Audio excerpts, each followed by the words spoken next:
والصلاة والسلام على سید الرسل وخاتم الانبیاء والمرسلین وعلى آلہ الطیبین واصحابہ الطاہرین اما بعد فاعوذ باللہ من الشیطان الرجیم بسم اللہ الرحمن الرحیم یا ایہا الذین آمنوا اتقوا اللہ وکونوا مع الصادقین صدق اللہ العظیم وصدق رسولہ النبی الکریم الامین المکین الرؤوف الرحیم ان اللہ وملائکتہ یصلون علی النبی یا ایہا الذین آمنوا صلوا علیہ وسلموا تسلیما اللہم صلی علی سیدنا و مولانا محمد وعلی آل سیدنا و مولانا محمد وبارک وسلم وصلی علیہ الصلاۃ والسلام علیک یا رسول اللہ الصلاۃ والسلام علیک یا حبیب اللہ الصلاۃ والسلام علیک یا نبی اللہ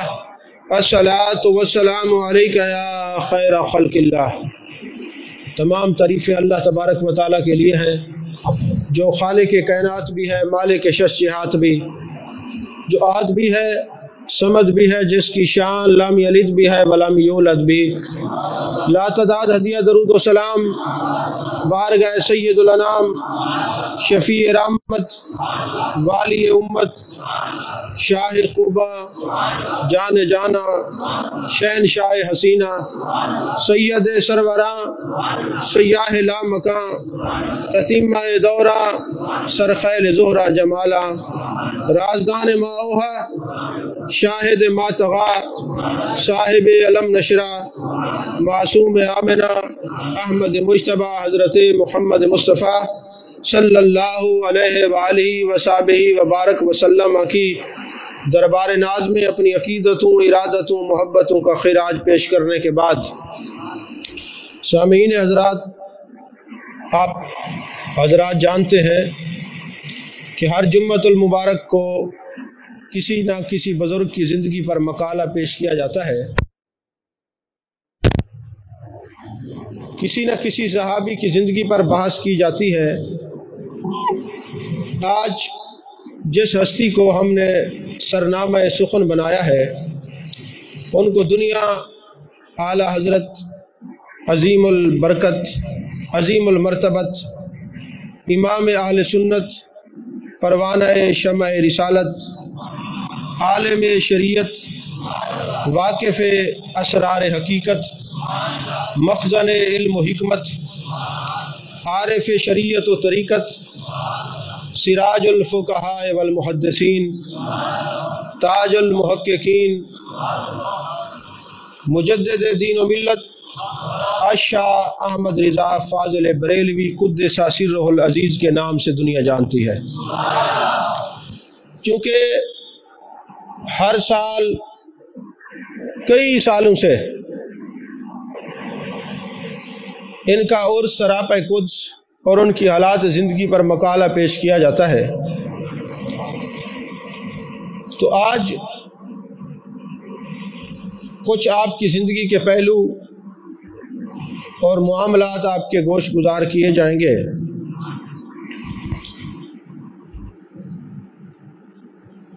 کافی ساری کثیر تعداد میں آج علماء بھی تشریف فرما ہیں۔ علماء، خطباء اور نعت خوان اور قرآ حضرات کافی چلوہ گر ہیں، سب میرے آنکھوں کا نور اور سر کا تاج ہے۔ ایک ایک کا نام اس لیے نہیں لیتے کیونکہ وقت مختصر ہوتا ہے، اور پھر جس موضوع پر گفتگو کرنی ہوتی ہے ٹائم نامکمل رہ جاتا ہے۔ آپ نے پچھلے جمعۃ المبارک پہ حضرت بہاؤالدین زکریا رحمۃ اللہ علیہ اور اس سے پیچھے حضرت داتا علی جوہری رحمۃ اللہ علیہ، اسی طرح انشاءاللہ العزیز زندگی نے وفا کی تو حضرت مجدد الفسانی، اور جس طرح جن مہینوں کے اندر جس بزرگ کے وصال کا دن ہوتا ہے، میں اس بات کا قائل ہوں کہ آج جو آدمی 2 دن اللہ کی ضربیں لگاتا ہے، ہم لوگ سال بعد ان کا عرس منا لیتے ہیں۔ اصل عرس تو ان لوگوں کا ہونا چاہیے جنہوں نے دین کی خدمت کی ہے۔ امام بخاری کا عرس منائیں، پتہ چلے کہ انہوں نے دین کی خدمت کتنا کیا ہے۔ جو سیاستہ کے امام ہیں، بالخصوص صحابہ کرام کے آراس منائے جائیں، لوگوں کے دلوں میں عظمت صحابہ پیدا ہو، بالخصوص اہل بیت کرام خاندان نبوت صلی اللہ علیہ وسلم کے آراس منائے جائیں، لوگوں کو ان کا تعارف کرایا جائے، اور ان لوگوں کے عرس منائے جائیں جنہوں نے دین کی خدمت کیا۔ آپ یقین فرمائیں، اگر کوئی دم درود والا پیر یا صرف لوگوں کو بیعت کرنے والا اور نذرانے وصول کرنے والا پیر دنیا سے چلا جائے، خدا کی قسم اتنا نقصان نہیں ہوتا جتنا ایک عالم کے دنیا سے جانے سے نقصان ہوتا ہے۔ موت العالم جو فرمایا گیا، ایک عالم کی موت سارے جہان کی موت ہے، اس لیے کہ ایک عالم کے ساتھ پورا جہان وابستہ ہوتا ہے۔ آپ کی بچپن کی اور آپ کے حالات زندگی پر بارہا میں ہر سال گفتگو کرتا رہتا ہوں۔ مختصراً یہ عرض کروں گا کہ 1856 میں آپ کی ولادت ہوئی ہے اور 1921 میں آپ کا وصال ہوا ہے۔ اب دنیا آپ کو اعلیٰ حضرت کہتی ہے۔ آپ سوشل میڈیا کھول لیں، یوٹیوب کے اوپر ایک ہی بات ہوتی ہے، اعلیٰ حضرت کیوں جی کہا جاتا ہے۔ اصل میں یہ ایک بات یاد رکھنا، میرے آقا کریم صلی اللہ علیہ وسلم نے حضرات خلفائے راشدین نے، بالخصوص مولا کائنات حضرت علی کرم اللہ وجہ الکریم نے کوفہ کے ممبروں پر خطیب اتار کے ان کو تھپڑ مارے۔ وجہ کیا تھی؟ میرے آقا نے فرمایا جس کو ناسخ اور منسوخ کا علم نہ آتا ہو اس کو ممبر رسول پر گفتگو کرنا حرام ہے۔ توجہ ہے آپ کی؟ بولتے رہے، مجھے پتہ چلے آپ سن رہے ہیں بات کو۔ ناسخ کتنی آیات ہیں قرآن مجید میں، منسوخ کتنی آیات بینات ہیں قرآن مجید میں، احادیث کے اندر ناسخ منسوخ کہ جو علوم و عرفان ہے، جس آدمی کو ناسخ منسوخ کا علم نہ آتا ہو اس کا ممبر پہ گفتگو کرنا حرام ہے۔ اور حضرت علی نے، حضرت خواجہ حسن بصری رحمۃ اللہ علیہ نے ممبر سے لوگوں کو اتار کے پھینک دیا کہ تمہیں ناسخ منسوخ کا علم نہیں آتا، تو جس کو ناسخ منسوخ کا علم نہ آئے اس کو ممبر رسول صلی اللہ علیہ وسلم پر گفتگو کرنا حرام ہے۔ تو میں پوچھتا ہوں، جس کا گفتگو کرنا حرام ہے تو کیا اس کی گفتگو سننا حلال ہوگا؟ نہیں سمجھ آئی بات آپ کو؟ تو ظاہر سی بات ہے، جس کی گفتگو کرنا حرام ہے اس کی گفتگو سننا بھی حرام ہے۔ تو پہلے آپ یہ دیکھ لیں، سوشل میڈیا پہ ہر ایک کو نہ سنا کریں جو مستند عالم نہ ہو، جس کو ناسخ منسوخ کا علم نہ آتا ہو، اس کی تقریر سننا حرام ہے، اس کی تقریر کرنا حرام ہے۔ جب آپ ان حرام کردہ کلمات کو سنتے ہیں تو پھر آپ کے کانوں میں، قوت سماعت میں، آپ کے اذہان میں اس حرام کی آمیزش ہو جاتی ہے، جس کی وجہ سے آپ کے دامن سے ادب مصطفیٰ بھی چلا جاتا ہے، ادب صحابہ بھی چلا جاتا ہے، ادب اہل بیت بھی چلا جاتا ہے، ادب اولیاء بھی چلا جاتا ہے۔ اس کا سبب کیا ہے؟ آپ نے سنائی ان لوگوں کو ہے جن کا بولنا حرام تھا اور جن کا بولنا حلال ہے۔ جب کوئی بندہ ان کو سنتا ہے، ان کا دل بھی، ان کا دماغ بھی مزکہ، مصفہ اور مجلہ ہو جاتا ہے۔ آپ کے سامنے میں نے جو قرآن پاک کی تلاوت کی ہے، ایک آیت، یا ایھا الذین آمنوا اتقوا اللہ وکونوا مع الصادقین، توجہ سے سنیے گا۔ اللہ نے فرمایا اے ایمان والو، اتقوا اللہ، اللہ سے ڈرو، وکونوا مع الصادقین، اور سچوں کی سنگت اختیار کرو۔ یہ جو سچوں کی سنگت اختیار کرنے کا حکم ہے ہر ایک کو نہیں ہے۔ اکثر لوگ کہتے ہیں یار ایک مخصوص مکتبہ فکر ہے جو درود و سلام پڑھتا ہے، ایک مخصوص مکتبہ فکر ہے جو بزرگوں کی بیعت ہوتا ہے، ایک مخصوص مکتبہ فکر ہے جو محبوب کے حاضر ناظر کا قائل ہے، قرب کا قائل ہے، ایک مخصوص مکتبہ فکر ہے۔ کہ جو بزرگوں کی ہاتھ پر بیعت کرتا ہے، میں نے کہا یہ جو مخصوص طبقہ فکر ہے یہ کسی ولی نے نہیں بنایا، کسی عالم نے نہیں بنایا، کسی محدث نے نہیں بنایا، کسی فقیہ نے نہیں بنایا، اس کو اللہ نے بنایا ہے۔ بھائی میں آپ کو بتاتا ہوں، اللہ نے فرمایا یا ایھا الذین آمنوا صلوا علیہ وسلموا تسلیما۔ اب ایک مکتبہ فکر ہے جس کو اللہ نے کہا تم درود اور سلام پڑھو، سب کو نہیں۔ یا ایھا المسلمون نہیں ہے، یا یہ نہیں کہا کہ یا ایھا الانسان نہیں ہے، یا ایھا الذین آمنوا ہے۔ اچھا پھر یا ایھا الذین آمنوا اتقوا اللہ وابتغوا الیہ الوسیلہ، اے ایمان والو میری طرف آنے کے لیے وسیلہ تلاش کرو۔ اب جس ایک مکتبہ فکر کو اللہ نے درود اور سلام کا حکم دیا ہے، اسی ایک کو وسیلہ اختیار کرنے کا حکم دیا ہے، سب کو نہیں۔ توجہ ہے آپ کی بات کو سنیے۔ ابھی میں نے حدیث نہیں پڑھی، حدیث پڑھوں تو آپ کہیں گے جی حدیث کی سند پر بات کرتے ہیں۔ دیکھیں یہ حدیث مرفوع ہے، مقطوع ہے، متصل ہے، اس کی سند کون سی ہے؟ یہ حدیث حسن ہے، حسن لذاتی ہے، حسن لغیری ہے۔ جی حدیث کی حسن پر، اسماء و رجال پر گفتگو کرنی ہے۔ ابھی میں قرآن سے بتا رہا ہوں، ایک ہی مکتبہ فکر ہے، اللہ فرماتے تم درود اور سلام پڑھا کرو، سارے نہیں، تم درود اور سلام پڑھا کرو۔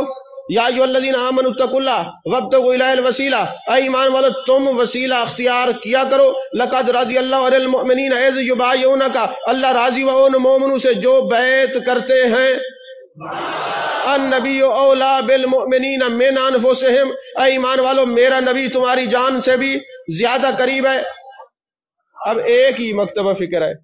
لقد من اللہ علی المؤمنین اذ بعث فیہم رسولا، اللہ مومنوں پر احسان اللہ نے کیا کہ اپنا نبی بھیجا۔ میں نے کہا تم جو فتوے لگاتے ہو ایک مکتبہ فکر ہے، وہ ایک ہی ہے جس کو سب کچھ کرنے کا حکم رب نے قرآن میں دیا ہے۔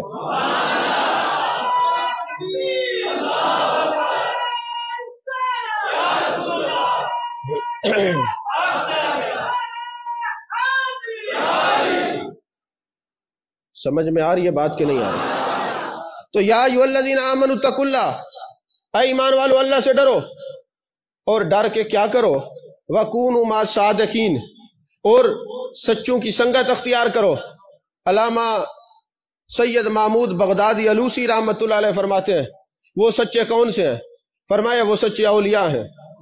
اور جمہور صوفیاء کا مذہب یہی ہے کہ صادقین سے مراد اولیاء ہیں، اور انہوں نے کہا ان سے اتنا معیت اختیار کرو، اتنا معیت اختیار کرو۔ اٹھائیں تفسیر روح المعانی، فرمایا ان کے پاس روز روز جایا کرو، ہر وقت جایا کرو، ہر لمحہ ان کے پاس بیٹھا کرو۔ یہ نہیں کرنا کہ کبھی کبھی جانا ہے، نہیں نہیں، کہا جلدی جلدی، روز روز جلدی جلدی ان کی صحبت میں بیٹھا کرو، اور کثرت سے بیٹھا کرو، اور اتنا بیٹھا کرو کہ تمہاری ظاہر بھی ان سے ملنے لگ جائے، تمہارا باطن بھی ان سے ملنے لگ جائے۔ اگر یہ کسی کو اعتراض ہو تو علامہ سید محمود بغدادی علوسی کی کتاب اٹھا کے ان پر فتویٰ لگائے، میں تو ناقل و نقل کر رہا ہوں۔ اور فرمایا جمہور صوفیاء کا، جمہور اذکیاء کا، جمہور نوکبا کا یہ مذہب ہے کہ صادقین سے مراد اولیاء ہیں۔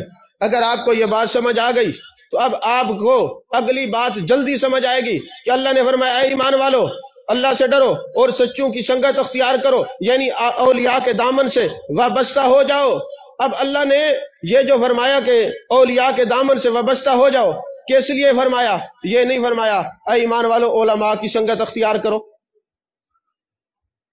اے ایمان والو لمبی داڑھی والوں کی سنگت اختیار کرو، اے ایمان والو جس کے پاس زیادہ ڈگریز ہوں ان کی سنگت اختیار کرو۔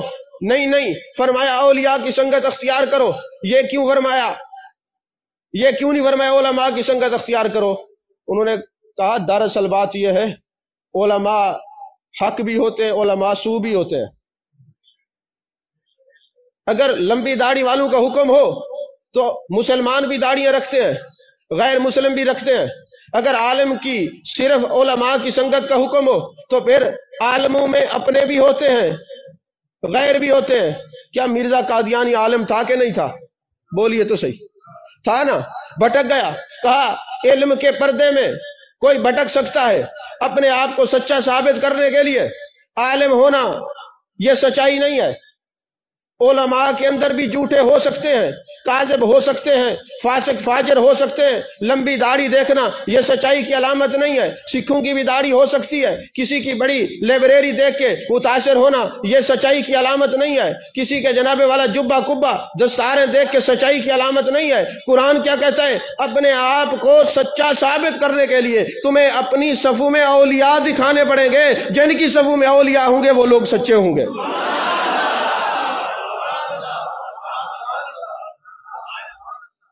سمجھ میں آ رہی ہے بات؟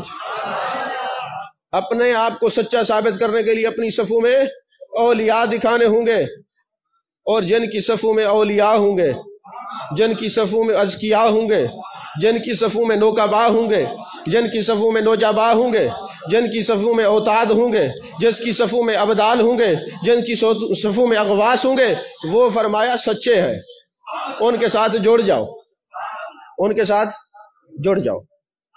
اللہ فرماتے سچوں کی سنگت اختیار کرو۔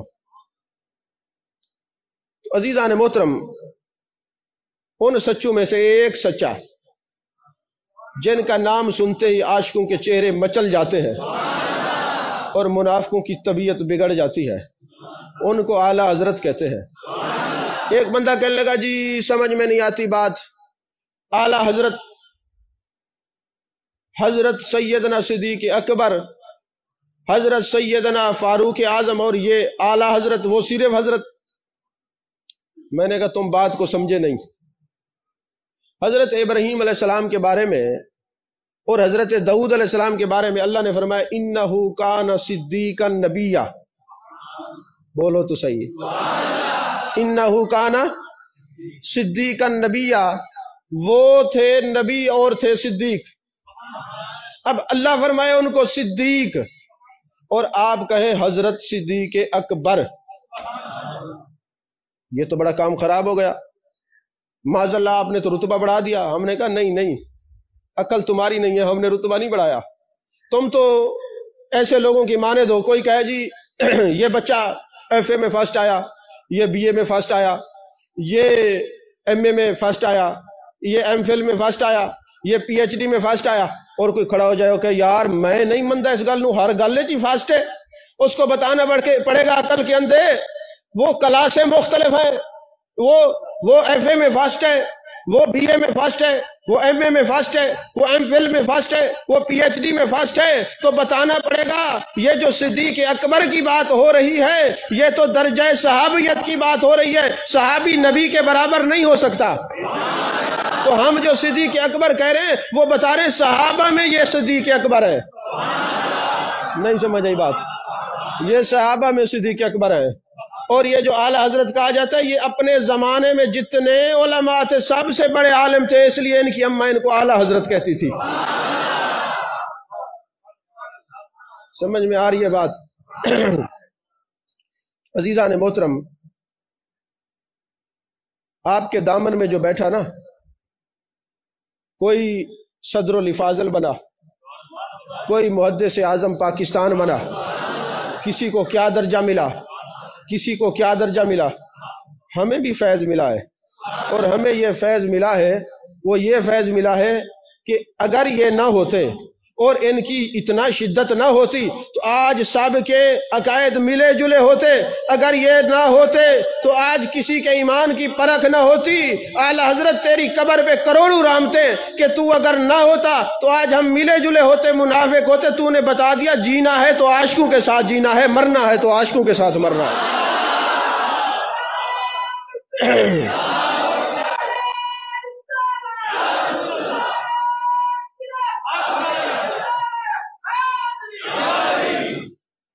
حضرت خواجہ قمر الدین سیالوی رحمۃ اللہ علیہ وہ فرماتے ہیں کہ یہ کسی ایک سلسلے کے پیشوا نہیں ہے، یہ پوری اہل سنت کے امام ہیں۔ اور یہ بھی یاد رکھیں، خدا کی قسم ہم بریلوی نہیں ہیں، ہم بریلوی نہیں ہیں۔ جو اپنے آپ کو بریلوی کہتا ہے وہ اپنی تاریخ کو مختصر کر دیتا ہے۔ ہم معاذ اللہ ان کو صرف عالم ہی مانتے ہیں، صرف عالم ہی مانتے ہیں۔ پیار صرف ان سے اس لیے ہے کہ انہوں نے عشق مصطفیٰ کا پرچار کیا ہے۔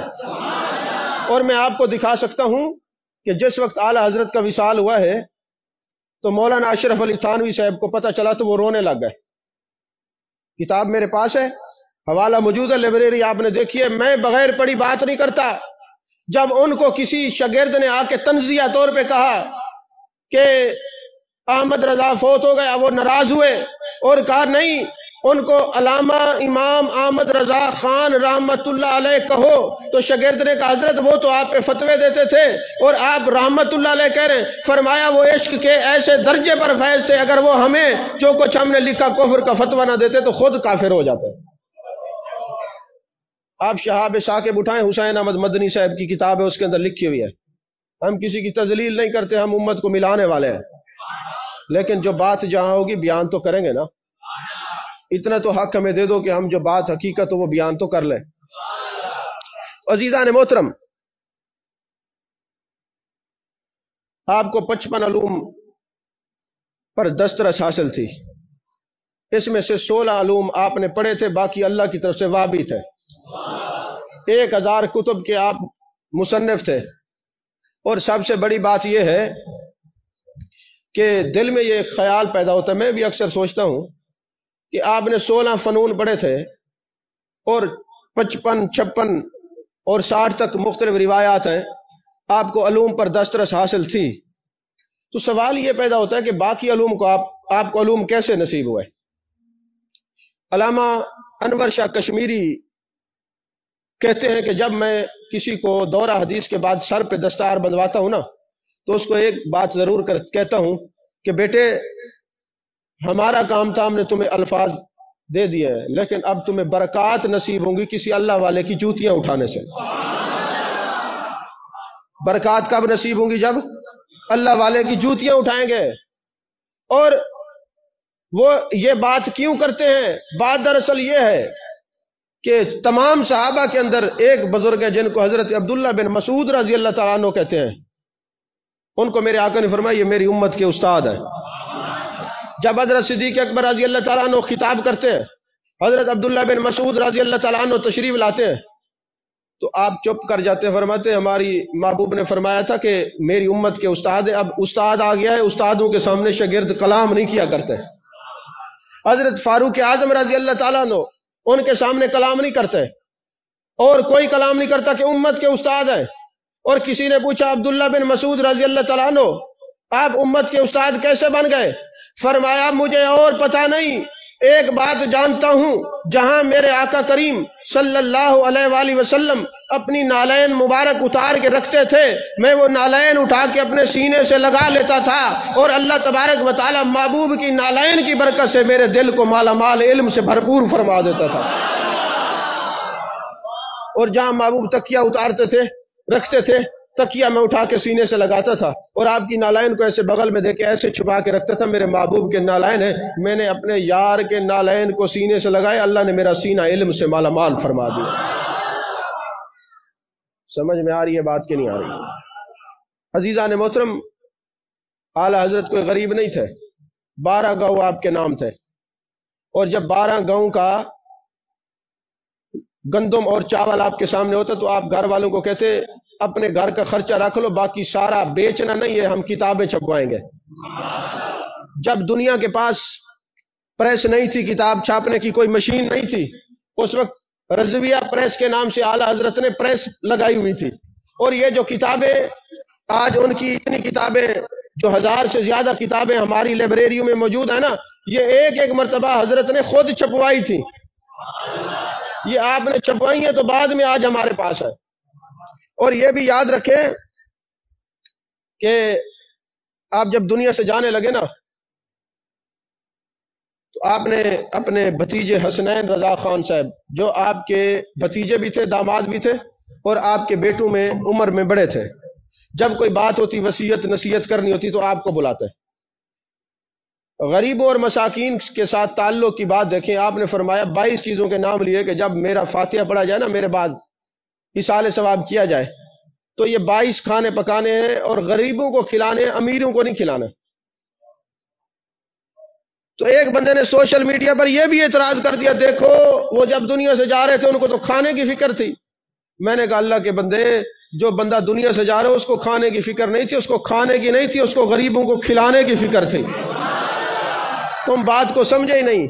تو آپ نے اس بدعت اور اس خرافات میں سے ایک خرافت کو یہ دور کیا ہے کہ یہ جو لوگ ایصال ثواب کی مجالس میں امیروں کو، ایم پی ایم این اے کو، سیاسی لوگوں کو آگے آگے کرتے اور غریبوں کو دھکے مار کے بھگاتے ہیں، تو انہوں نے کہا یہ بدعت ہے۔ سنت یہ ہے کہ جو بھی تم صدقہ خیرات کرو غرباء اور مساکین کو کھلایا کرو، اس کا ثواب ہوگا۔ یہ مجالس امیروں کے لیے نہیں ہوتی، لیکن کام الٹ ہو گیا ہے۔ یہ یاد رکھیں، یہ شرک خفی ہے، اس کو شرک خفی کہتے ہیں کہ اگر کسی نے یہ کہا ابا فوت ہو گیا ہے، اگر میں کوئی شے نہیں پکاؤں گا تو لوگ برادری ناک کاٹے گی، اب وہ ناک کو بچانے کے لیے جو کچھ اس نے کیا، قیامت والے دن اللہ فرمائے گا اب تم اجر بھی اس سے لے لو، میں اجر نہیں دیتا۔ قل ان صلاتی و نسکی و محیایا و مماتی للہ رب العالمین۔ قرآن نے ہمیں معیار دیا ہے، جو کچھ بھی کرو، نماز پڑھو اس کے لیے، روزہ رکھو اس کے لیے، زکوٰۃ دو اس کے لیے، قربانی کرو اس کے لیے، صدقہ خیرات کرو اس کے لیے۔ جہاں کسی بندے کو دکھانے کا شبہ پیدا ہو جائے گا، یہ شرک خفی ہے، اس سے بچنا چاہیے، اس سے ثواب نہیں ملے گا، الٹا گناہ ہوگا۔ تو عزیزان محترم، 12 گاؤں آپ کے تھے، لیکن ظاہر سی بات ہے جس ملک میں آپ رہتے تھے وہاں ہندو بھی تھے، اور ہندو آپ پر اتنا سخت ہے کہ کسی نے آ کے پوچھا کہ حضرت یہ بتائیں کافر کا جو ذبیحہ ہے وہ تو حرام ہے، لیکن وہ جو ہولی کھیلتے ہیں اور ان کے ہولی کے دن مٹھائی بانٹتے ہیں اس کے بارے میں کیا حکم ہے؟ آپ نے فرمایا یہ بھی حرام ہے۔ کہا کیوں؟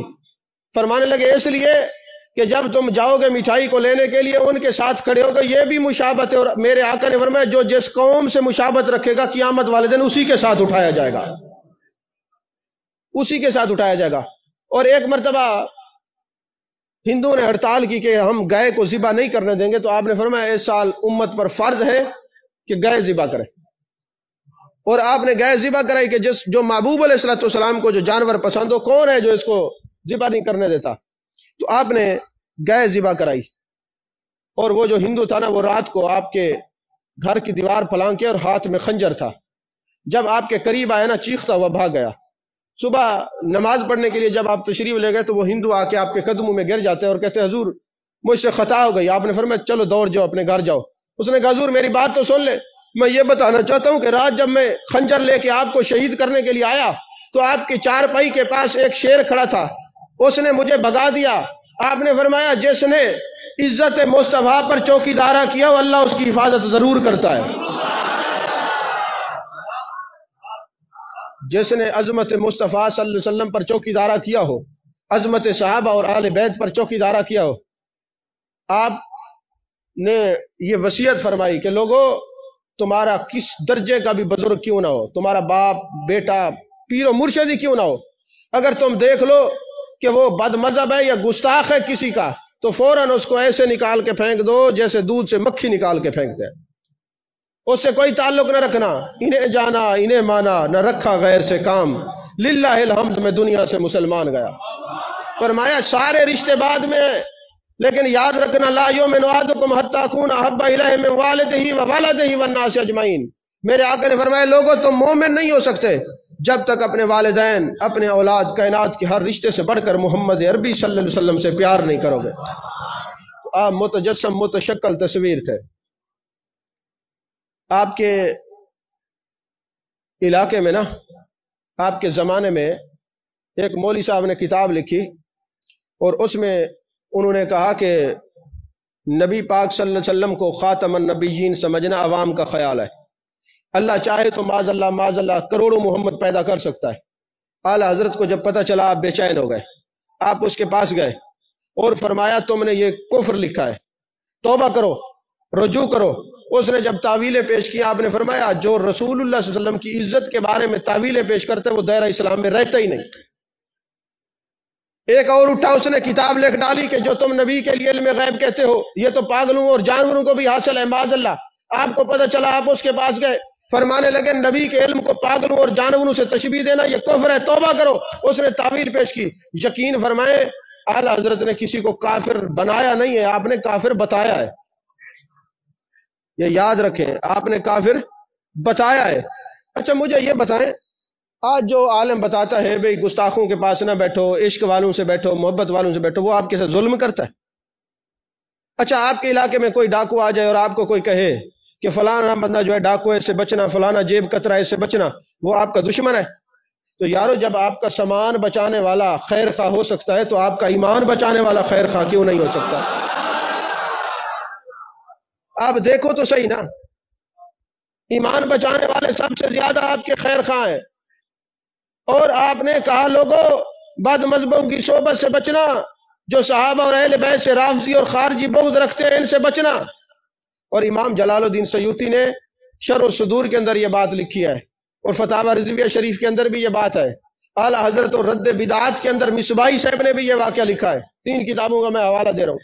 فرماتے ایک شخص تھا جو ہر جگہ چلا جاتا تھا، تو ان کو رافضیوں کی صحبت میسر تھی جو ابو بکر اور حضرت عمر رضوان اللہ علیہ مجمعین سے بغض رکھتے ہیں۔ ان کے مجلس میں جا کے صرف بیٹھتا تھا، ان کے دل میں جگہ دیتا تھا، ان کی مجلس میں بیٹھتا تھا۔ جب اس کے مرنے کا وقت آیا، امام جلال الدین سیوطی رحمت اللہ علیہ، جن کو 75 مرتبہ جاگتے میرے محبوب کی زیارت نصیب ہوئی ہے، وہ جلال الدین سیوطی کہتے ہیں جب وہ ان کی مجلس میں بیٹھنے والا شخص مرنے لگا تو لوگ کہتے کلمہ پڑھ، وہ کہتے میری زبان پہ کلمہ جاری نہیں ہوتا۔ 2 نوجوان کھڑے وہ میری زبان کو پکڑ لیتے ہیں اور کہتے ہیں جو صحابہ اور اہل بیت کے دشمنوں کی مجلس میں بیٹھے گا اس کو مرتے وقت کلمہ نصیب نہیں ہوگا۔ یہ آپ کو غلط سبق دیتے ہیں؟ بتائیں، گستاخوں کی مجلس سے روکتے ہیں، کوئی غلط سبق دیتے ہیں؟ اعلیٰ حضرت کا قصور ہی یہی ہے کہ آپ کہتے تھے بس ایک ہی وظیفہ پڑھ لو، انہیں جانا انہیں مانا، نہ رکھا غیر سے کام، للہ الحمد میں دنیا سے مسلمان گیا۔ یہی آپ کا یہی فرمان تھا۔ اور یقین فرمائے آپ اور ایسے علماء ربانی جین میں سے ہیں، اپنے اغیار نے آپ کی شان عظمتیں بیان کی ہیں۔ ایک بندے نے لکھا خدا کی قسم میں نے اعلیٰ حضرت کو قریب سے دیکھا ہے، آپ نے کبھی اپنی دینی ضروریات کے لیے چندہ کبھی کسی سے نہیں مانگا، اپنی دینی ضروریات کے لیے چندہ نہیں مانگا۔ اور آپ کی محبت کا عالم یہ دیکھیں، یقین فرمائیں جو اعلیٰ حضرت کے مخالف ہیں انہوں نے اعلیٰ حضرت کو پڑھا ہی نہیں ہے۔ اعلیٰ حضرت جتنے سخت ہیں نا رد بدعات کے اندر، بدعات کو ختم کرنے میں کوئی بھی نہیں ہے۔ 2 باتیں میں آپ کو بتاتا ہوں۔ آج ہمارے علماء مکا کرتے ہیں اتنے پیسے دو تو پھر ہم تقریر کے لیے آئیں گے، ایسا ہے کہ نہیں ہے؟ اب یہ علماء بھی ناراض، ویسے بھی مجھ سے ناراض ہی رہتے ہیں سارے الحمدللہ، تو آپ بھی ناراض ہو جائیں گے تو کوئی بات نہیں ہے۔ میں کہتا ہوں تمہارے ساتھ لکھو تو فکر ترجمان رضا، یہ ترجمان فکر رضا، جھوٹ مت بولا کرو۔ اگر تم نے رضا کی ترجمانی کرنی ہے تو پھر سن لو ان کے نظریات کیا تھے۔ آپ کے پاس ایک شخص آیا، اس نے آ کے نا آپ کو مٹھائی کا ایک ڈبہ پیش کیا۔ آپ نے فرمایا میرے بھائی کس لیے لائے ہو؟ اس نے کہا حضور میں ہدیہ لایا ہوں۔ آپ نے فرمایا کوئی مسئلہ تو نہیں پوچھنا؟ کہنے لگے نہیں مسئلہ نہیں پوچھنا، کوئی اور کام تو نہیں ہے؟ یہ یاد رکھیں جس آدمی سے آپ کو کام ہو نا اور آپ اس کو مٹھائی کا ڈبہ بھی دے دیں یہ بھی رشوت ہے۔ یہ مسئلہ یاد رکھیں، الراشی والمرتشی کلاہما فی النار، جس سے کام پڑ جائے نا یہ مٹھائی کے ڈبے دینا یہ بھی رشوت ہے۔ اس کے علاوہ آپ جب چکی پہ جاتے ہیں اور جا کے آٹے کی پسائی کرتے ہیں، جو پیسے دیتے ہیں اس کے ساتھ جو 2 کلو وہ آٹا کاٹتے ہیں، یہ سود ہے، حرام ہے، آپ سود دیتے ہیں، یہ سود ہے۔ آپ سرسوں کا تیل نکلواتے ہیں، پیسے دینے کے بعد جو ½ کلو تیل وہ لے لیتا ہے، یہ سود ہے۔ سود دینے والا لینے والا دونوں کے ساتھ اللہ اور اس کے رسول کی جنگ ہے۔ اب آپ کہیں جی ہمارے پاس تو پسائی کے پیسے نہیں، آپ گندم دے دیں، آٹا نہ کٹوائیں۔ سمجھ میں آ رہی ہے بات؟ اب مسئلہ بتائے، آپ ناراض ہو جائیں گے، آپ تو بولیں گے نہیں، جو چکی والے بیٹھے وہ تو ویسے ہی خلاف ہو جائیں گے، ہو جائیں۔ پہلے بھی ایک دفعہ ہوا تھا، میں نے جمعے پہ یہ مسئلہ بیان کیا۔ میں نے کہا کہ جب آپ چکیوں پہ جاتے ہیں نا آٹا پسوانے کے لیے اور آپ وہاں پہ پیسے دینے کے بعد جو 2 کلو کاٹ نکلواتے یہ سود ہے۔ اب اس آدمی نے، چکی والا ایک صاحب بیٹھا ہوا تھا، اس نے دوسرے کو بتایا، تیسرے کو بتایا۔ اب ماشاءاللہ ہمارے علاقے میں تو علماء کی تو بہتات ہے ماشاءاللہ۔ اب وہ جتنے خود ساخت علماء ہیں وہ سر جوڑ کے بیٹھ گئے، انہوں نے ساڈا ابا ہی میں کریں دا، ڈاڈا ہی میں کریں دا، نواں پڑھ کے پتہ نہیں کتوں آ گئے۔ اب انہوں نے مجھے گالیاں دی۔ اب دین کے چوکیدار کی سبب سے ہمارے نصیب میں گالیاں، کوئی بات نہیں، گالیاں دیتے رہو، ہم بھی حق بیان کرتے رہیں گے۔ آپ اگر الٹا راستہ نہیں چھوڑ سکتے تو ہم سیدھا راستہ کیوں چھوڑ دیں؟ جتنا دل کرے گالیاں دیں، لیکن بات سچی کریں گے۔ اب وہ جناب سارے اکٹھے ہو کے حضرت علامہ مولانا غلام مصطفیٰ رضوی صاحب دامت برکاتہم العالیہ کے پاس چلے گئے، سارے علماء اکٹھے ہو کے۔ انہیں کہا جی ہمارے علاقے میں ایک ڈاکٹر صاحب آئے ہیں، پی ایچ ڈی اسکالر ہیں، تو وہ نئی نئی باتیں کرتے ہیں، ہمیں تو بڑا پریشان کر دیا ہے، اور 2-4 گالیاں بھی دے دی۔ تو مفتی سے فرمان لگے مسئلہ بتاؤ، مسئلہ کیا ہے؟ انہوں نے کہا جی اس نے یہ مسئلہ بیان کیا کہ چکی پر جب آپ آٹا پسوانے جاتے ہیں تو پیسے دینے کے بعد جو 2 کلو آٹا نکلواتے ہیں نا، یہ سود ہے۔ تو مفتی صاحب رو پڑے، آنکھوں میں آنسو کے فرمانے لگے یارو لگتا ہے تم جاہل ہو، تمہیں تو اس کی قدر کرنی چاہیے، انہیں تو تمہیں سود سے بچایا، مسئلہ یہی ہے جو انہوں نے بتایا ہے۔ سمجھ میں آ رہی ہے بات؟ مسئلہ یہی ہے جو انہوں نے بتایا ہے۔ اب اگر کسی کو مسئلہ سننے کے باوجود پرابلم ہو جائے تو اس کا میں ذمہ وار نہیں ہوں، مسئلہ بتانا میری ذمہ واری ہے، منانا تو ذمہ داری نہیں ہے نا۔ تو یہ اعلیٰ حضرت کے پاس جب آیا بندہ، اس نے مٹھائی رکھی نا، تو آپ نے فرمایا کس لیے لائے ہو؟ میں کہا حضور آپ دینی بھائی ہیں اس لیے لایا ہوں۔ فرمایا کوئی مسئلہ تو نہیں ہے؟ دینی بھائی سمجھ کر اس نے کہا جی جی بالکل۔ آپ نے اپنے بیٹے کو کہا یہ مٹھائی لے جاؤ گھر میں دے، اور جب مہمان ہیں ان کو تقسیم کر دینا۔ اب جب آپ کا صاحبزادہ صاحب مٹھائی لے کے جانے لگا تو وہ بندہ کہنے لگا حضرت وہ آیا تو میں ویسے ہی تھا، تو ایک مسئلہ پوچھنا چاہتا ہوں۔ آپ نے فرمایا بیٹے جلدی کرو مٹھائی واپس لے آؤ۔ آپ نے مٹھائی اس کو واپس دی، فرمایا احمد رضا مسئلہ بتانے کی فیس نہیں لیا کرتا۔ بات کو سمجھے یار، احمد رضا مسئلہ بتانے کی فیس نہیں لیا کرتا، یہ لے جاؤ۔ اس نے کہا حضرت لے لیں، فرمایا نہیں نہیں نہیں، تم مسئلہ پوچھو، ہم دین کو بیچتے نہیں ہیں، رب رسول نے منع کیا ہے، ہم دین کو بیچتے نہیں، ہم لوگوں سے پیسے بٹورتے نہیں ہیں، بلکہ لوگوں کا تعلق مصطفیٰ سے جوڑتے ہیں۔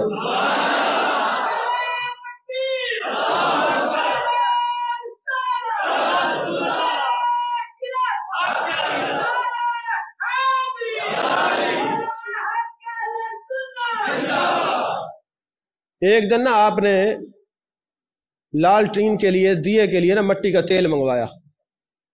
دکاندار جب تیل لے کے آیا آپ نے فرمایا کتنے پیسے ہیں؟ اس نے کہا حضور 2 روپے دے دیں۔ آپ نے فرمایا یہ تو تیل تو 4 روپے کا ہے۔ اس نے کہا حضور میں آپ سے کم پیسے لے رہا ہوں۔ فرمایا کس لیے لے رہے ہو؟ اس نے کہا حضور آپ عالم ہیں نا اس لیے لے رہا ہوں۔ فرمایا نہیں نہیں، جتنے لوگوں سے پیسے لیتے ہو اتنے لو، میں علم کو بیچتا نہیں ہوں، میں یہ نہیں چاہتا کہ لوگ میرے سے رعایت علم کی وجہ سے، عالم ہونے کی وجہ سے کریں۔ وہ فکر رضا کا اعلان کرنے والوں، تم نے اعلیٰ حضرت کو پڑھا ہی نہیں ہے۔ وہ مکا کر کے 40-40 ہزار اور 2-2 لاکھ مانگ کے تقریریں کرنے والوں، تم نے فکر رضا کی ترجمانی کی نہیں ہے، تم اپنے پیٹ کے دھندے میں پھر رہے ہو۔ جو فکر رضا کا ترجمان ہوگا وہ ان کا صحیح جانشین ہوتا ہے، اس کو اللہ کے لیے تعلق رکھتا ہے۔ صرف بات یہاں نہیں ہے۔ محدث سورتی رحمت اللہ علیہ ایک دن کہنے لگے امام احمد رضا فلاں ایک بزرگ ہیں، پیر صاحب ہیں، چلتے ہیں ان کی زیارت کے لیے۔ جب گئے نا ملنے کے لیے تو وہ پیر صاحب بے حجابانہ عورتوں سے ملاقات فرما رہے تھے۔ جیسے آج کل یہ کئی بیماریاں، عورتیں اور مرد بیٹھے ہوتے ہیں آستانوں پہ، حرام ہے یہ۔ پتہ نہیں ایسی عورتیں جو اٹھ کے پیروں کے پاس چلی جاتے ہیں، ان کے بغیرت مرد کہاں مر جاتے ہیں، ان کو شرم نہیں آتی، حیا نہیں آتی۔ اگر کوئی علمی مسئلہ پوچھنا ہو تو پردے کی حالت میں جائے اور اپنے محرم کے ساتھ جائے۔ تو جب آپ گئے نا وہاں پہ محدث سورتی کے ساتھ دیکھا کہ وہ پیر صاحب بے حجابانہ عورتوں میں بیٹھے ہوئے ان سے ملاقات کر رہے ہیں، آپ واپس آ کے فرمایا خدا کی قسم جو میرے محبوب کے فرمودات کو نہ مانے وہ ولی ہو نہیں سکتا، یہ شیطان کا مسخرہ ہے، ولی ایسے نہیں ہوتا ہے۔ اب باتیں تو کڑوی ہیں، آپ کو تکلیف تو دیں گی۔ آپ نے فرمایا ہر بندے کو ولی نہ مانا کرو، جس کے اندر یہ 4-5 شرائط وہ ولی ہوتا ہے۔ کون سی؟ فرمایا سب سے پہلے ولی وہ ہوتا ہے جس کی شکل شریعت کے مطابق ہو۔ آج مصیبت یہ ہے پیر کا بیٹا ہے تو اس کو مقدس گائے بنا لیا، وہ جی ہو اس کے اعمال نہیں دیکھنے، جی سجادہ نشین ہے، معاذ اللہ سجادہ نشین ہے، کوئی دین کا ٹھیکیدار تھوڑی ہے۔ مجھے نا تمام لوگوں سے ایک شکوہ ہے، اگر کوئی ڈاکٹر فوت ہو جو اس کا بیٹا ڈاکٹر ہوتا ہے، بولیے، انجینئر فوت ہو جو اس کا بیٹا انجینئر ہوتا ہے، کوئی جج فوت ہو جو جسٹس کا بیٹا جسٹس ہوتا ہے، کیا تمہیں یتیم یہی 2 محکمے ملے ہیں، ایک شریعت کا اور ایک تصوف کا، کہ اگر کوئی مولانا صاحب فوت ہو جاتے ہیں، اس کے بیٹے کو تمیز نہیں، داڑھی رکھا کے عالم بنا دیا جاتا ہے، جی مفتی صاحب ہے، اور پھر جو دین کا بیڑا غرق ہوتا ہے وہ آپ کے سامنے ہے۔ اور اگر پیر صاحب فوت ہوتے ہیں، اس کو داڑھی رکھا کے وہی کپڑے بنا کے گدی پہ بٹھا دیتے ہیں، جی دیکھو جی پیر صاحب کے صاحبزادے۔ ارے یارو، جب آپ اپنا جان بچانے کے لیے ایسے ڈاکٹر کے پاس نہیں جاتے جو عطائی ہو، جو باقاعدہ مستند ڈاکٹر نہ ہو، اس کے پاس جان بچانے کے لیے آپ نہیں جاتے، جان چلی جائے گی تو یہ کیوں نہیں سوچتے ایسے شیطان کے مسخروں کے پاس جانے سے تمہارا ایمان چلے جائے گے؟ تو اعلیٰ حضرت نے کہا غیر عالم کا بیت ہونا حرام ہے، بیت اسی کے ہو جو علم والا ہو۔ سمجھ میں آ رہی ہے بات؟ ایسی باتیں کوئی جرت والا کر سکتا ہے۔ اور آپ نے فتاوی رضویہ شریف میں لکھا ہے، فرمایا قبر کو بوسہ دینا ناجائز ہے، اگرچہ علماء نے جواز کے بھی قائل ہیں، وہ بھی ہمارے علماء ہیں، لیکن اعلیٰ حضرت کا چونکہ یہ موضوع ہے، اعلیٰ حضرت نے فرمایا مزار کو بوسہ دینا ناجائز ہے، سجدہ کرنا حرام ہے، اور اگر عبادت کی نیت سے ہو تو شرک ہے۔ جو عبادت کی نیت سے مزار پہ سجدہ کرتے پکا بے ایمان ہے، وہ مسلمان ہی نہیں رہتا۔ اور تمہاری عادت یہ ہے کہ جو بھی اٹھے جاہل جا کے قبر پہ گر جائے تو یہ بریلوی ہے، وہ کہتے ہیں وہ بے ایمان ہے، مشرک ہے، میں اس کو مانتا ہی نہیں ہے، تم وہ سارا ان کے کھاتے میں ڈالتے ہو۔ میں کہا کرتا ہوں کہ جو تم ہمارے اوپر الزام دیتے ہو نا، وہ ہمارے اوپر الزامات ہمارے جاہلوں کی وجہ سے ہیں، اور تمہارے اوپر الزامات تمہارے عالموں کی وجہ سے ہیں۔ سمجھ میں آ رہی ہے بات؟ تو اعلیٰ حضرت تو کہتے ہیں قبر کے اوپر سجدہ کرنا شرک ہے، اگر تعظیم کی نیت سے ہے تو حرام ہے، اور اگر عبادت کی نیت سے تو شرک ہے، بے ایمان ہے جو قبر پہ سجدہ کرتا ہے۔ وہ امام احمد رضا بریلوی جن کو لوگ خلاف بولتے ہیں، وہ کہتے ہیں قبر کے اوپر جا کے گر نہ جایا کرو، دور کھڑے ہو جاؤ، فاتحہ پڑھو اور اللہ کی بارگاہ میں دعا مانگو۔ نہیں سمجھ آئی بات آپ؟ وہ اعلیٰ حضرت فاضل بریلوی 20 40 قبر پہ چادریں چڑھانے کا قائل نہیں ہے، فرماتے ایک چادر چڑھو، باقی بیوہ مساکین کو صدقہ کر دو، یہ بھی ایصال ثواب صاحب مزار کے لیے ہے۔ سمجھ میں آ رہی ہے بات؟ وہ اعلیٰ حضرت فاضل بریلوی رحمت اللہ علیہ فرماتے سب سے پہلے اس کے مرید ہو جس کی شکل شریعت کے مطابق ہو، دوسرا یہ کہ اس کو شریعت طریقت حقیقت کا علم آتا ہو، اگر ان چاروں علوم پہ نہ کوئی دسترس حاصل ہو تو اتنا پتہ ہو کہ اگر مرید سوال کرے تو پیر کو پتہ ہو کون سی کتاب میں اس کا جواب ہے، اگر اس سے کم درجے کا ہے تو اس کی بیعت حرام ہے، تیسرا یہ خود بھی بیعت ہو، چوتھا یہ اس کو خلافت اور اجازت ہو، پانچواں یہ اس کو دینی غیرت بھی ہو، بے غیرت نہ ہو، اس کے سامنے کوئی تحفظ ناموس رسالت پہ حملہ کرے وہ تحفظ ہی نہ کر سکے، وہ پیر نہیں ہو سکتا۔ تصوف بے حمایتی بے غیرتی کا نام نہیں ہے، تصوف تو عشق مصطفیٰ کا نام ہے۔ سمجھ میں آ رہی ہے بات؟ یہ جو سارے اکٹھے ہو کے نا سب کے ساتھ کانفرنس کرواتے ہیں، ان کو پتہ ہی نہیں اعلیٰ حضرت کیا ہے، وہ اپنے ہاتھ سے بیڑا غرق خود کر رہے ہیں۔ اعلیٰ حضرت کی تعلیم یہ ہے جو میں عرض کر رہا ہوں۔ اگر اعلیٰ حضرت کی تعلیم پوچھنی ہو، اچھا اکثر پیروں سے کہو نا کہ آپ نے فلاں کام کیوں نہیں کیا غیرت کے معاملے، کہتے صحیح وقت تقاضا ہی میں ہے، یہ تو قبر میں جائیں گے تو تقاضوں کا پتہ چلے گا۔ تو اعلیٰ حضرت کی اگر شان پوچھنی ہو تو آپ میاں شیر محمد صاحب سے پوچھیں، شرق پور شریف کے جو شہزادہ ہیں، حضرت میاں شیر محمد صاحب نقش بندیوں کے امام ہیں، مجددی ہیں، وہ فرماتے ہیں آؤ میں تمہیں اعلیٰ حضرت فاضل بریلوی کی شان بتاتا ہوں۔ شان کیا ہے؟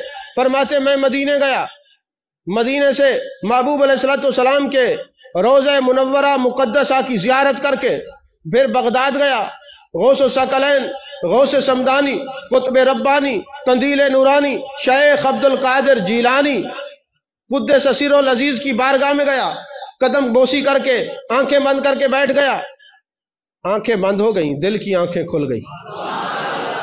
شیخ عبد القادر جیلانی رضی اللہ تعالیٰ عنہ کی زیارت ہوئی۔ میں نے پوچھا حضور ہند کے اندر آپ کا کوئی جانشین ہے؟ وہاں بڑے بڑے قادری ہیں، بڑے بڑے سلسلے ہیں، بڑی بڑی خانقاہیں ہیں، حضور وہاں ہند میں آپ کا کوئی جانشین ہے؟ فرمایا ہاں، اگر میرا صحیح جانشین ہے تو امام محمد رضا فاضل بریلوی ہے۔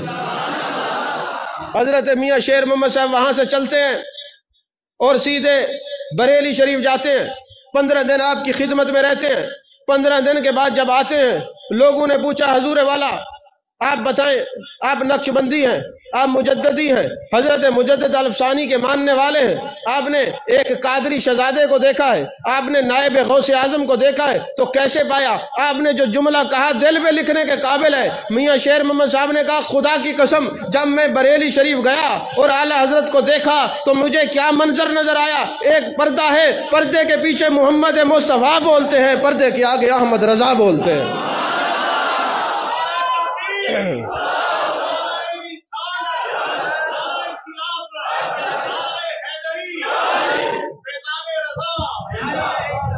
سمجھ میں آ رہی ہے بات؟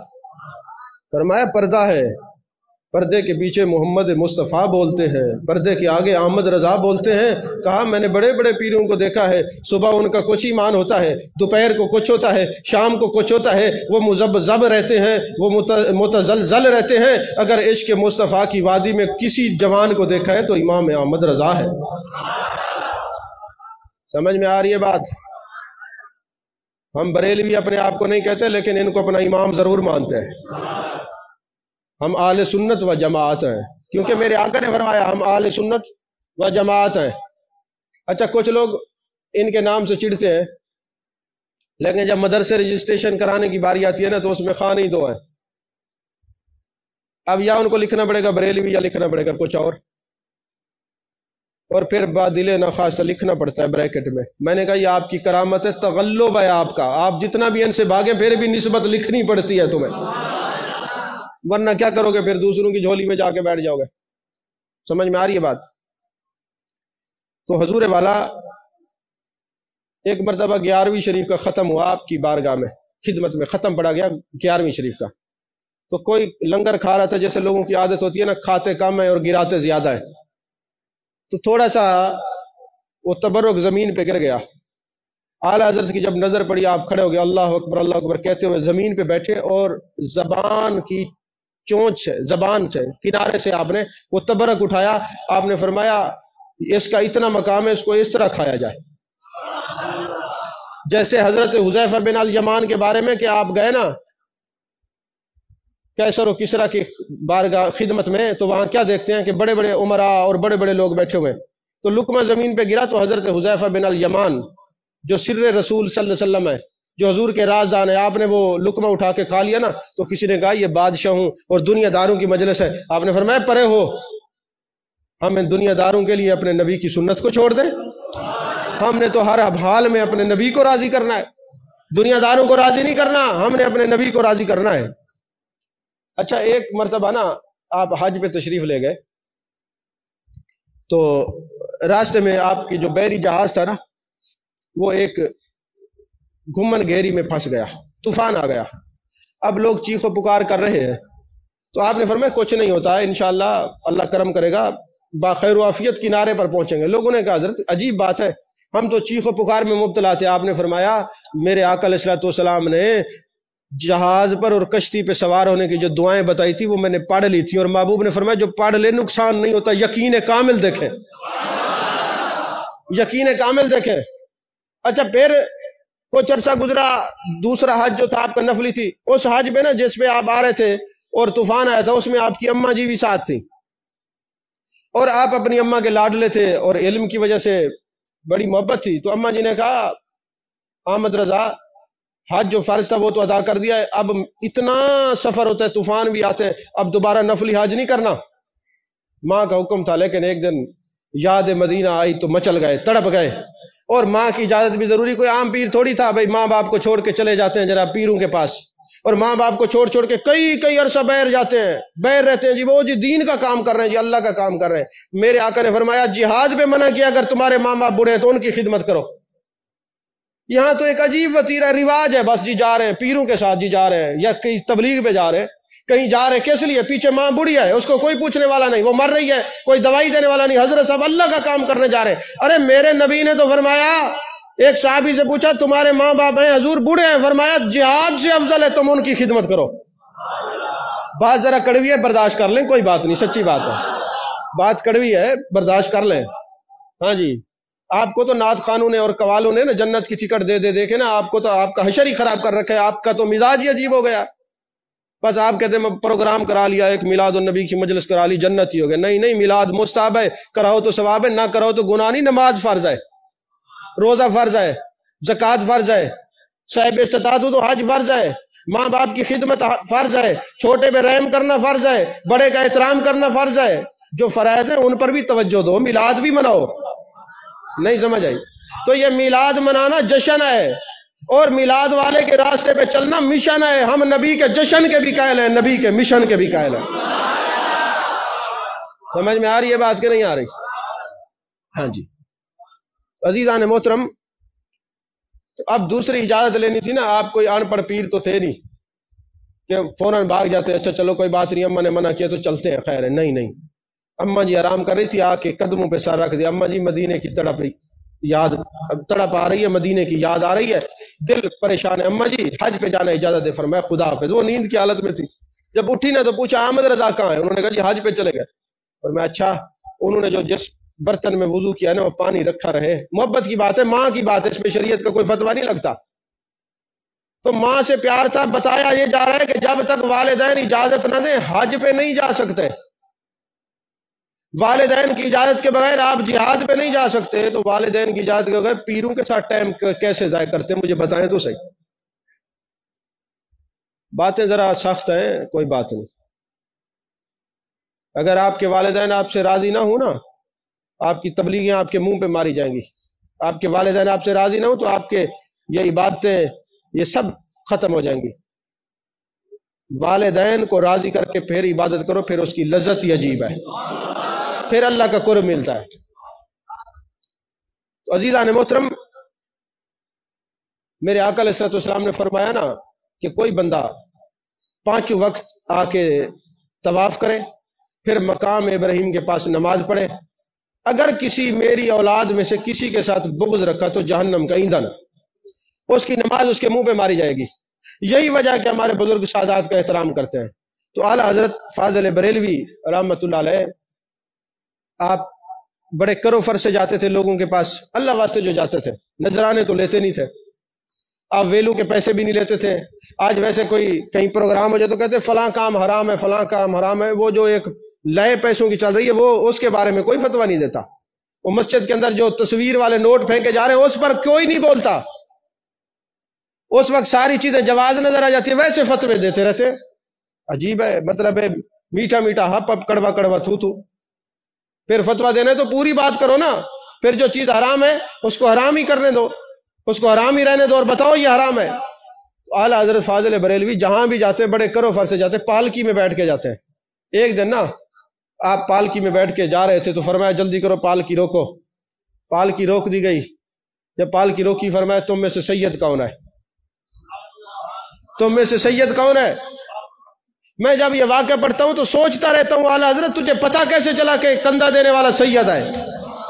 تجھے پتہ کیسے چلا؟ ہمیں تو محبوب نے حکم دیا 3 چیزیں اولاد کو سکھاؤ، میری محبت سکھاؤ، میری اولاد کی محبت سکھاؤ، تلاوت کلام مجید کی محبت سکھاؤ۔ ہم تو کرکٹ سکھاتے ہیں، ہم تو انگریزی بتاتے ہیں، ہم تو میتھ کے سبجیکٹ بتاتے ہیں، ہم تو حرکت کی مساوات لوگوں کو بتاتے ہیں، ہم فزکس اور کیمسٹری اور بیالوجی کا سبق دیتے ہیں، لیکن کبھی کسی نے تکلیف نہیں کی بیٹا محبت رسول کا یہ معاملہ ہے، جو محبت رسول کرتے ہیں۔ میرے آقا نے فرمایا من احبنی کان معی فی الجنہ، جو مجھ سے محبت رکھے گا جنت میں میرے ساتھ ہوگا، اور جو میری محبت میں مرے گا شہید ہے، جو میری اولاد کی محبت میں مرے گا شہید ہے، جو تلاوت کلام مجید کی محبت میں مرے گا شہید ہے۔ یہ تو ہم تکلیف گوارا نہیں کرتے، لیکن اعلیٰ حضرت تجھے کیسے پتا چلا کہ کندھا دینے والا سید ہے؟ توجہ ہے آپ کی؟ تجھے کیسے پتا چلا سید ہے؟ فرمایا پالکی رکھ دو، کون ہے تمہارے اندر سید؟ سارے چپ کے کھڑے۔ فرمایا تمہیں جو بھی سید ہے، تمہیں تمہارے نانے کی عزت کا واسطہ ہے، بتاؤ کون سید ہے؟ تو ایک نے کہا حضرت میں سید ہوں، غریب ہوں، غریب سید بھوکا مر جائے کسی دنیا دار کے آگے ہاتھ نہیں پھیلاتا، یہ سید کی نشانی ہے۔ آج کل تو مسئلہ ہے جس نے بھیک مانگنی وہی کہتا ہے میں سید ہوں۔ اب بندہ بڑا پریشان ہوتا ہے بھئی کیا کرے، تقوی اور ہے فتویٰ اور ہے۔ اب وہ جناب والا کہ جی کسی سے بھیک نہیں مانگتا اس لیے میں نے کہا مزدوری کر لوں۔ آپ نے اپنی دستار اتاری اور اس کے قدموں میں رکھ دی، فرمایا مجھے معاف کرو۔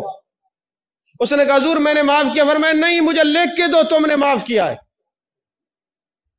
اس نے کہا حضور میں لکھ کے دیتا ہوں، میں نے معاف کیا۔ فرمایا ایسے میرا دل راضی نہیں ہوگا، اب تم پالکی میں بیٹھو، احمد رضا کندھا دے گا، احمد رضا کندھا دے گا۔ آپ نے کندھا دیا اور جس مجلس میں جانا تھا اس سٹیج تک اس سید کو بٹھا کے لے گئے۔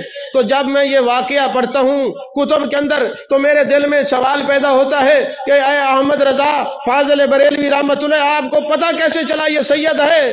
تو مجھے میرے دل سے جواب ملتا ہے، میرا وجدان تو ہے نہیں کہ وجدان بتائے، اس درجے کا تو میں ہوں نہیں کہ مجھے کوئی اور بتائے۔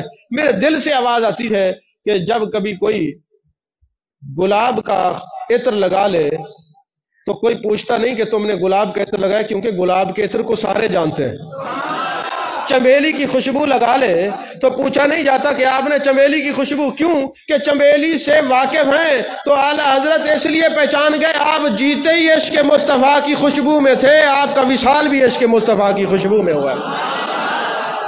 اے اعلیٰ حضرت تجھے خون رسول کی خوشبو، ان وادیوں میں تو رہنے والا تھا، تجھے پتہ چل گیا کہ یہاں سے مجھے مصطفیٰ صلی اللہ علیہ وسلم کے خون کی خوشبو آ رہی ہے، تجھے کسی سے پوچھنے کی ضرورت کیا تھی، تو واقف تھا اس خوشبو سے۔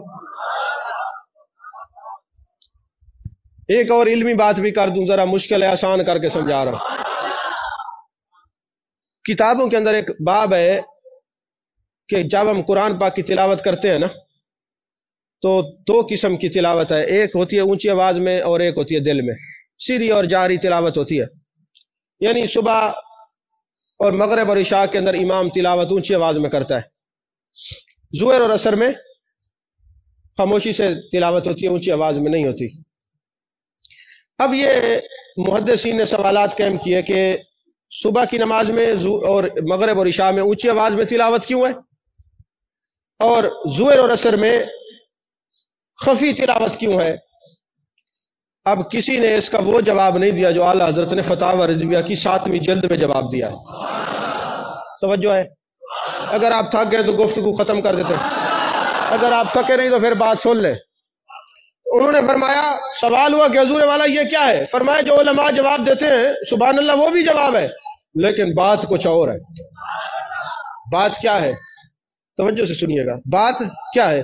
بات یہ ہے کہ جب کوئی اونچی آواز میں تلاوت کرتا ہے تو اللہ تعالیٰ کے تجلیات جلالی کا نزول ہوتا ہے۔ جب کوئی اونچی آواز میں تلاوت، یہ انہوں نے جو اردو لکھی ہے، میرے جیسا بندہ تو وہ اردو ہی نہیں پڑھ سکتا، بہت مشکل ہے۔ تو اس اردو سے میں آسان کر کے آپ لوگوں کو سمجھا رہا ہوں کہ فرماتے ہیں کہ جب کوئی اونچی آواز میں قرآن پڑھتا ہے تو تجلیات جلالی کا نزول ہوتا ہے یا ورود ہوتا ہے، ایک ہی بات ہے۔